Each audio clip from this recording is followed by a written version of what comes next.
It's a Temu bond market, instead Yeah, of a real bond market. Order a bond market on Temu, and you get this Chinese dollar a bond. Chinese fake. So we're going to be talking today about how China is about to call its U.S. debt due, and everything's going to be over.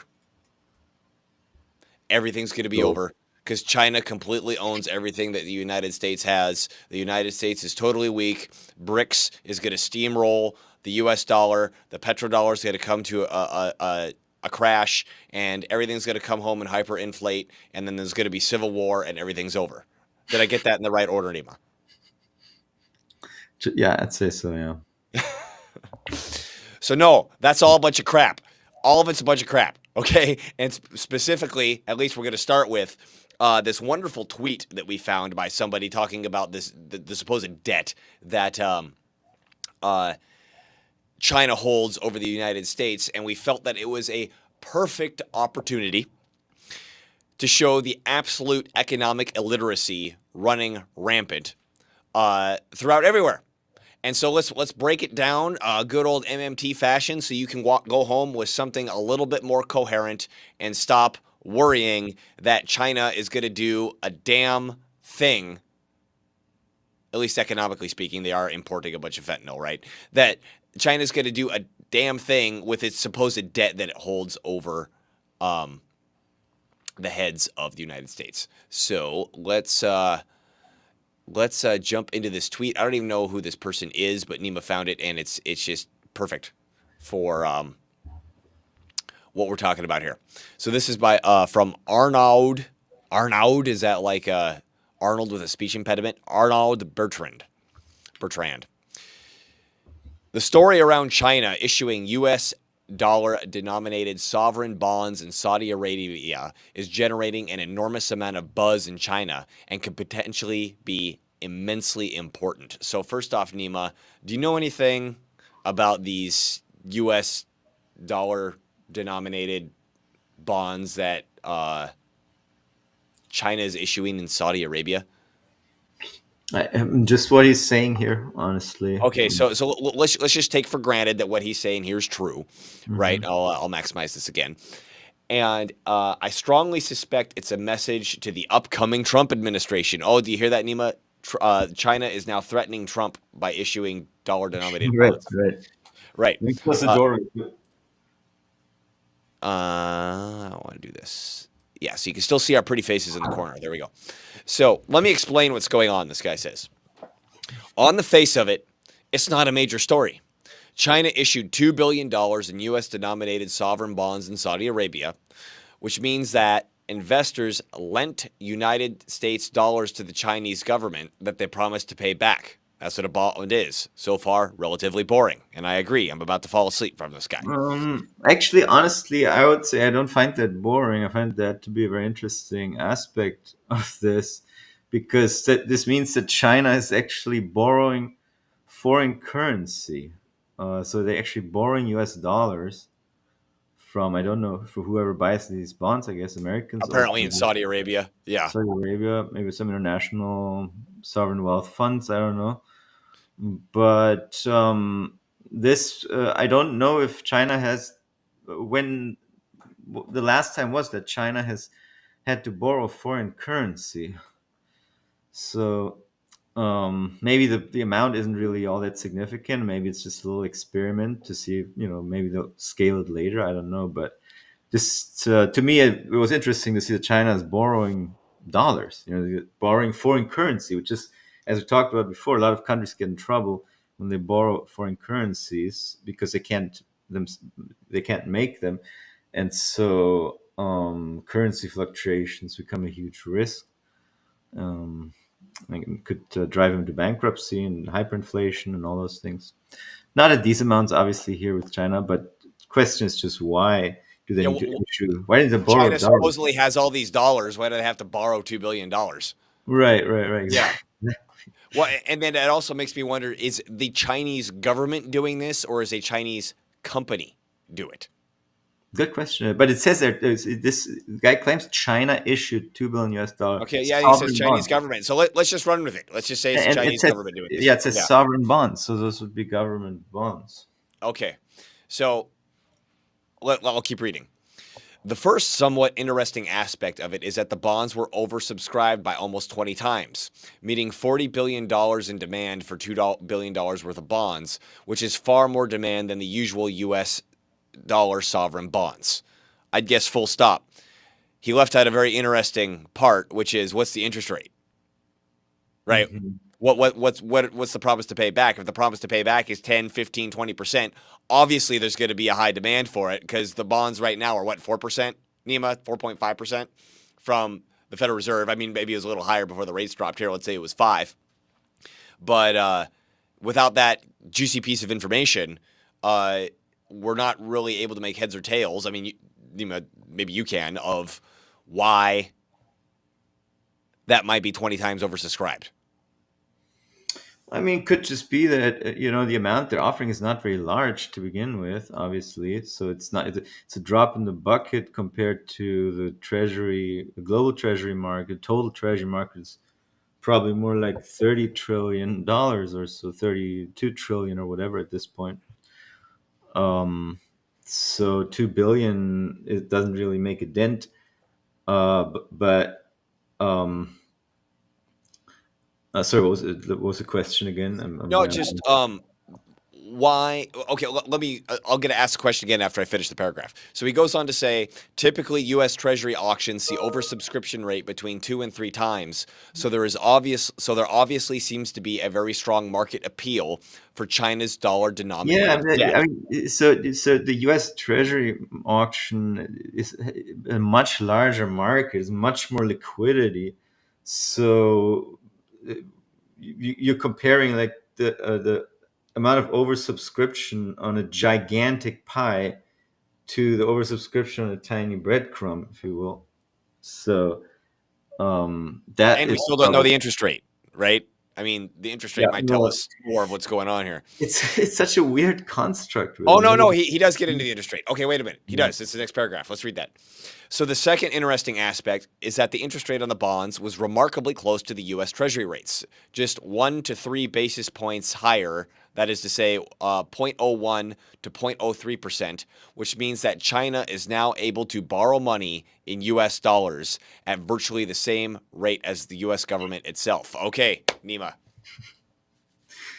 here's where we run full onto the brick wall of economic illiteracy. The U.S. government can't borrow U.S. dollars. Dylan, what could you possibly mean? The U.S. government can't borrow U.S. dollars is because the U.S. government is the only entity on the face of the earth, or I would even say in the universe, that can print U.S. dollars. The U.S. dollars are a legal concept, a legal construct, printed by the U.S. government. Mhm. So when the U.S. government issues a bond, it's a completely different, what's the word I want, Nima? Process, thing, abstraction. Mhm. It's a completely different thing from a foreign entity or any other entity, me, Nima, China, a company, anything from issuing a bond because the U.S. government, is unique in that it can issue U.S. dollars. It can issue bonds. Um, the sorry, I got distracted by a comment here. The China can't do that, right? So when they're saying, "Oh, China can command, uh, borrow money at the same rate the U.S. government can," that it's not a matter of whether it has a similar pull. It's just two categorically different actions, totally fundamentally different actions. Yeah, I mean, so the U.S. government, it creates the money, and then it's in the private sector, and then the U.S. government offers the private sector a savings bond uh, to buy for people to earn interest, but the U.S. government doesn't borrow dollars. in the sense that somebody who needs the dollars and can't create them borrows US dollars, such as the Chinese government in the above example. Let me finish this paragraph. So that's the case for no other country in the world. I mean, okay. As a benchmark, countries with the highest credit ratings, AAA, typically pay at least 10 to 20 basis points over U.S. Treasuries in the rare instances when they issue U.S. dollar bonds. Again, I think it harkens back to what you said. $2 billion is like a drop in the bucket, if that. I mean, a drop in the bucket Hmm. of what the U.S. Treasury is typically cycling through. So let's see the point that he gets at here. The third interesting aspect is the venue itself for this bond sale, Saudi Arabia. This is unusual since sovereign bonds are typically issued in major financial centers, not Riyadh. The choice of Saudi Arabia and the fact that Saudis agreed to this is particularly significant given its historical role in the global dollar system, the so-called petrodollar system, which I don't need to explain. Well, we'll explain it. Okay, stopping halfway through this paragraph here. So again, I mean, before I address the petrodollar,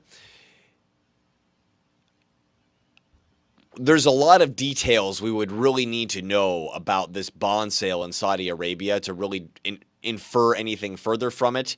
And as Nima pointed out now multiple times, it's hard to really infer anything with such a tiny amount of money. Like when countries are interacting with money, 2 billion is pretty small. I mean, how much did Joe Biden promise Africa for aid recently? Was it just another billion that he just, was it 1 billion, 10 billion? I don't even remember. How much money has gone to Ukraine right now? Billions. I mean, who cares about $2 billion, right? But the so-called petrodollar, so there's this vague, oh, it's in Saudi Arabia. Saudi Arabia has oil. This must have something to do with the petrodollar. I mean, this is just like non sequitur after non sequitur, like leapfrogging from one thing to another. But there's no such thing as the petrodollar. This idea that the dollar is valuable because people use it to trade oil is just false. The dollar is valuable first and foremost within the United States because it's demanded in taxes. In order to pay your taxes, you need to do it in U.S. dollars in the United States. And your That it's debts, value. Go ahead. and your private debts as well. Yes. Well, and then because it's now the unit by which we measure debt, we now use it to pay our private debts as well. Correct. And banking debts, same thing. The reason it's valuable, the dollar's Bank valuable. debts, that's what I meant. Yeah. I see what you're saying. Yeah.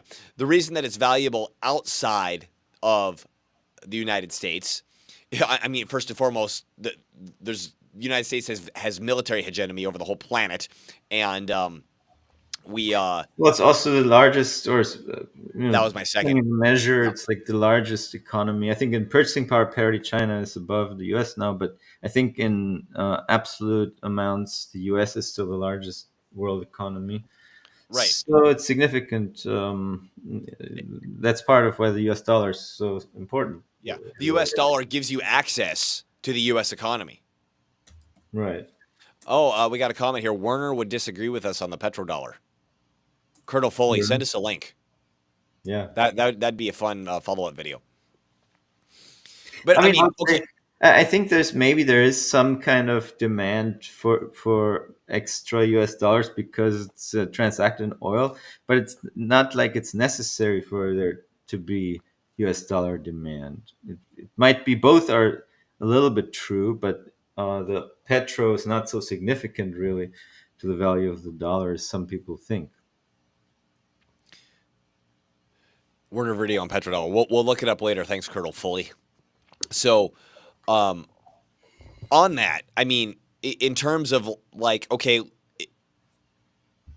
this idea that let's say the petrodollar is true, the idea that something is going to replace it, it's just silly.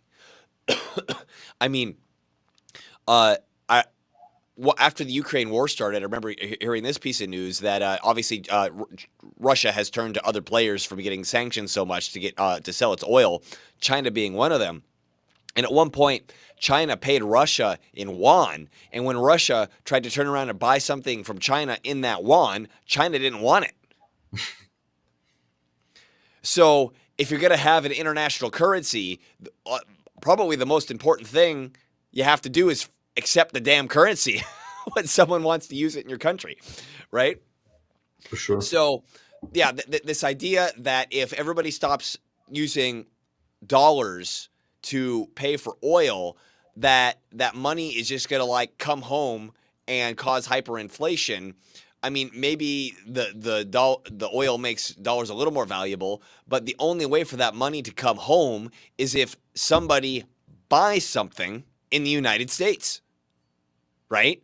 I mean, if some prince in Saudi Arabia suddenly starts deciding to trade euros for his dollars, is he going to load them up on a ship and they'll like dump them in a port? Like all his United States dollars, he's going to load it up all in cash and just like dump it in a port in the United States, going, here, these are now worthless. I'm just going to get rid of them by sending them back to the United States. No. If in order for them to get back to the United States, he would have to buy something in the U.S. So, Which will boost exports. which would boost exports, which would improve the economy, right? So, going on, by issuing dollar bonds in Saudi Arabia that compete directly with U.S. treasuries, they don't compete directly with U.S. treasuries, and getting essentially the same interest rate, China is demonstrating it can operate as an alternative manager of dollar liquidity right at the heart of the petrodollar system. Now, I don't know why Saudi Arabia would be the heart of the petrodollar system, but last I checked, all this stuff, like when all these trades are happening, they're not sending boatloads of cash. There's adjustments being made in accounts at the Federal Reserve. And if the United States decided to say, you can't do that, then the purchase can't happen, right? So this idea that like there's this national security threat because China's moving money around, it's just silly. Like if the United States really felt, oh, hey, that's competing with our ability to sell bonds, not that they need to sell bonds and not that this actually competes in any way, shape, or form, but oh my God, somebody's doing that to compete with us. Why don't they could just be like, okay, we won't allow the transaction to go through.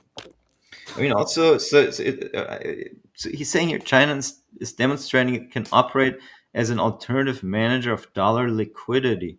So, but why is the question? Why do you need to be a currency custodian for the U.S. dollars? Like, why are you inventing service, or why are you trying to compete in that service field as so many other organizations can do? It's like as if the US, imagine the US were to start borrowing Chinese yuan, and and issuing bonds for that, and building a whole bureaucracy around just dealing with yuan. Why? It's like, why do you care so much about the US dollar is the question, right? So it's like because it's the most important currency in the world. Reading on. Okay, that's all interesting, but still not the main reason why Chinese social media is a buzz. The reason. Sorry, so Maybe. you skipped the part up here. So right, so he's saying Oh, here, Arabia that competes with the treasuries and getting essentially the same interest rate. China is demonstrating it can operate as an alternative manager of dollar liquidity right in the heart of the petrodollar system. For Saudi Arabia, which holds hundreds of billions in dollar reserves, this creates a new option for investing their dollars. They can invest them with the Chinese government instead of the US government. Okay, but so what? The US government doesn't care if you buy their bonds or not. Honestly, really, it's well, and then China can default. The U.S. right. government can't. China's going Right. to possibly can get in trouble if they can't get the dollars. Let's say their export surpluses stop, and for a while they did, I guess, and now I think they've come back up. Um, but you're not really with the U.S. government. You run literally zero risks, and if you invest with the Chinese government at a little higher interest rate only, I don't really see the value in that proposition. But okay, I guess some people, maybe it's some kind of money laundering scheme. Honestly, I don't know. Yeah. I guess some Yeah, people actually, that's a good point. I'm wondering if it's some Chinese scam that they're trying to figure out. Like, it's like oh, we gave you the bonds. You're in another country. You're in Saudi Arabia. Ha ha. We got your it's money. like Bye. yeah, Later. it's a Temu bond market. Instead Yeah. of a real bond market, you order a bond market on Temu, and you get this Chinese dollar A bond. Chinese fake. Please like, comment, and subscribe to help us grow this channel. I think we cover a lot of good stuff. We're covering ideas that you're not hearing anywhere else.